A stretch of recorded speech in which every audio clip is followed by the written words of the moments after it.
This video contains personal experiences of mental health and cancer. Please consider if this video will have a negative impact on your own well-being before watching. Most people feel lonely from time to time. It can be difficult to understand what it is that makes us feel lonely. Feelings of loneliness are personal, so everyone's experience will be different, though it can impact anyone at any time, and it can have a huge effect on our well-being. In this video, Gul Naz Aziz shares her experiences of loneliness, including a theme of cancer. 6th of June 2018. The date that we found out my husband has stage 2 cancer. Hodgkin's lymphoma, the oncology consultant called it. I knew nothing about it, and to be fair, I wasn't really paying attention after he said the word cancer.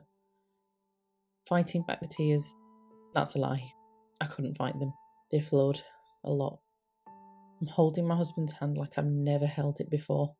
I knew I needed to be strong for his sake, but it was extremely difficult. The dreaded C word, a word that I would never ever think anyone would use in relation to my young, fit, healthy, amazing, new to fatherhood husband. I couldn't help but sob uncontrollably until I looked at my husband to notice him holding me really tight, telling me it was going to be okay. He's just been told he has cancer, and here he is comforting me. I desperately wanted to fix this, but I felt like I couldn't. I needed to stop and gather myself for a minute before realising that I really had to be strong for my husband's sake. I could cry later, when I was alone. We'd moved in with my amazing mum, who was our source of strength. The best granny and babysitter, along with my family, who helped with nursery drop-offs, chauffeuring me back and forth to the hospital every single day, and just generally being the support that we didn't know we needed. Our 1-year-old didn't understand why Daddy was spending a lot of time in hospital, but enjoyed being spoiled rotten at Grandma's and FaceTiming Daddy every night.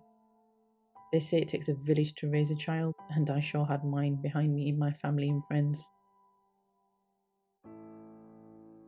I had an amazing support system around me. Friends, family and colleagues that all made the time to check in and see that we were okay. Yet I couldn't shake the feeling of being overwhelmingly alone at times.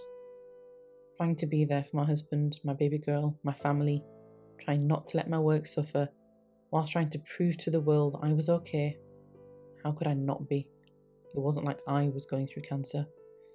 When I just needed time to recognise that situations like this affect the loved ones of the person going through the illness, and it's okay not to be okay. We were heartbroken to receive the news that it had developed to stage 3.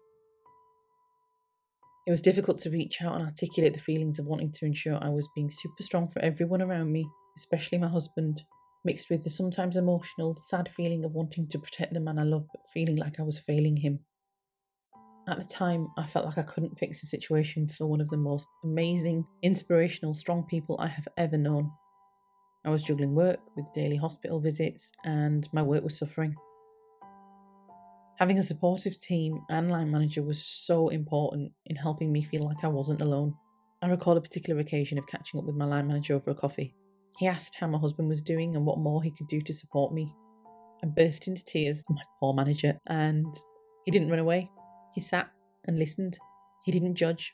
He didn't get embarrassed. He just listened.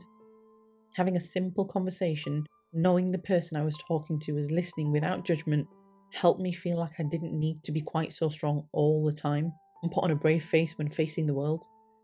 I could also go for a coffee and have a little cry if I wanted to, though I tended not to make a habit of it. November 2019, and my husband officially went into remission. A few months later, and we find out that we have a miracle baby on the way. I'm a firm believer in miracles can happen. It's easy to feel isolated in a room full of people, through no fault of anyone, but I will forever be grateful for the support I received along our challenging journey. We now have a nearly 5-year-old and a 1-year-old with more sass than me, so my poor husband is facing a new challenge, but one that he wouldn't change for the world.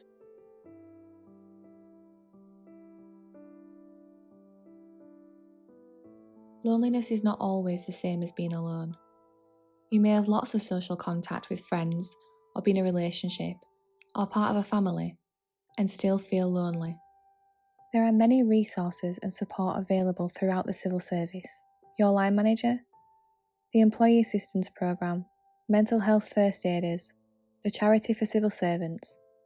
See your departmental intranet pages for further details. It's easy to feel isolated in a room full of people through no fault of anyone. Please check in with your friends, family and colleagues. You don't realise how much it can help.